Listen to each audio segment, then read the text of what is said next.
What's going on, guys? It is your favorite English teacher, Mr. Miles, giving you the tips that you need to be successful in your English class. Today, we're going to talk about one of the most essential parts of writing a narrative. That's the conflict. So you stay tuned so we can talk about conflict. All right, let's get into it. Okay, so whenever you go to watch your favorite movie or read your favorite book, there is one thing that they all have in common. It's that you love them because they have really, really good conflicts. Yep, that's right. It's more apparent now than ever that conflict is the driving force of entertainment. The better the conflict, the more people loved the story. Now, before we get further, I want to at least give you a definition of what conflict is. Conflict is just a struggle between two opposing forces. In a story, you'll see these opposing forces called the protagonist and the antagonist. Some people would say that that means the good guy and the bad guy, but that's not the case. It's really not a matter of good and bad, but it is a matter of the main character versus whatever is stopping the main character from getting whatever it is that they want. You should think of conflict in terms of an equation. Character plus want plus opposition or struggle equals conflict. Now, there are four types of conflict, okay? There's man versus man, man versus society, man versus nature, and man versus self. However, these types of conflict can be split into two groups. There are internal conflicts and external conflicts. External conflicts meaning these are conflicts that are brought upon by some sort of antagonist, and internal conflicts which show that the protagonist has some internal issues that they're trying to deal with throughout the narrative. Now, as I said, these are pretty easy to understand, so I'm just going to shoot right through it, okay? First, we have man versus man conflict.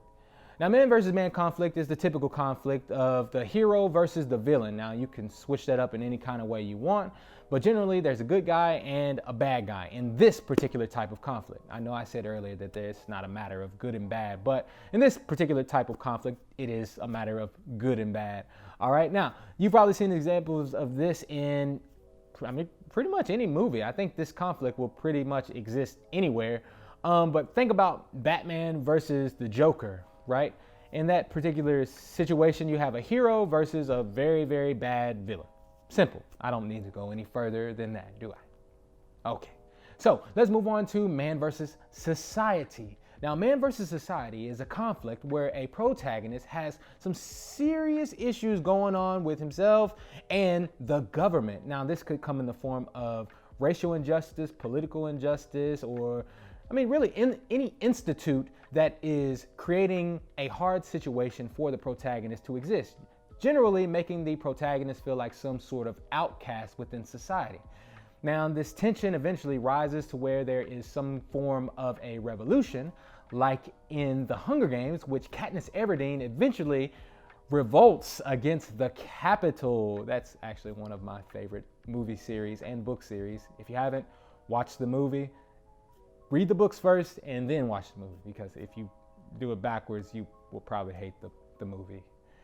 Yep.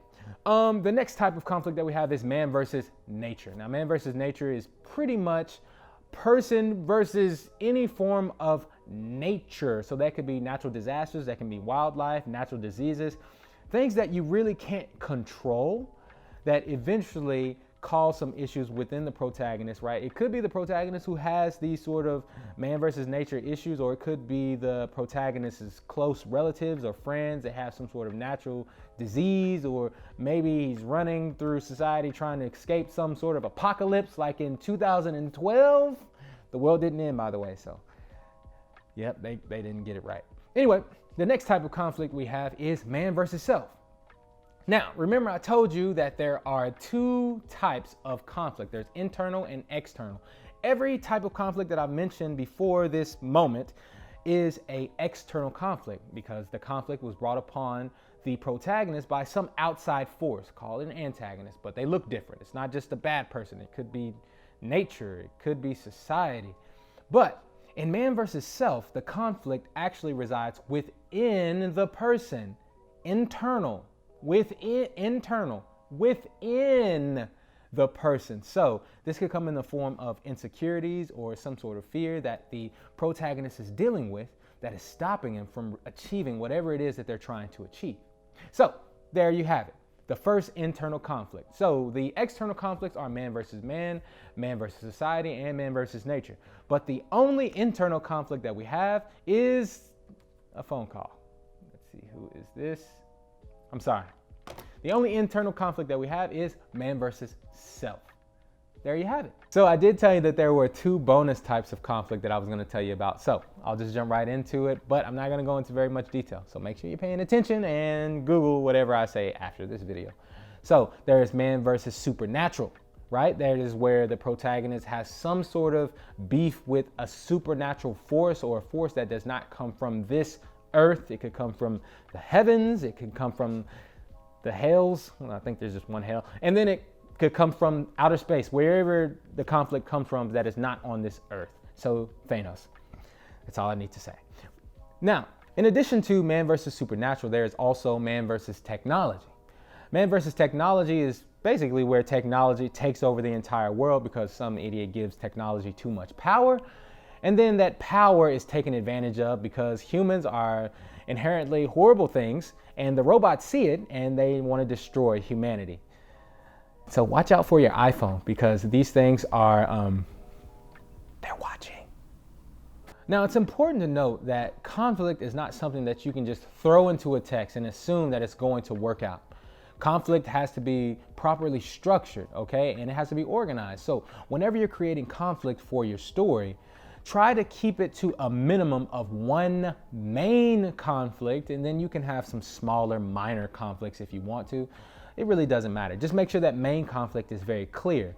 Now your conflict is going to affect all of the different parts of your plot. So that means the mood, the tone, the characters, the theme, which is extremely important. So there you have it. Those are all the different types of conflict. Now be careful not to try to smash in all of these different types of conflicts into one story because it can kind of confuse the reader, all right? Every single conflict has to add something to the story, all right? A good conflict will affect the characters, it'll affect the setting, it could affect the plot entirely. So you have to be careful what types of conflict you include into your narratives. All right, there you have it. Those are the different types of conflict. Use them wisely. Later.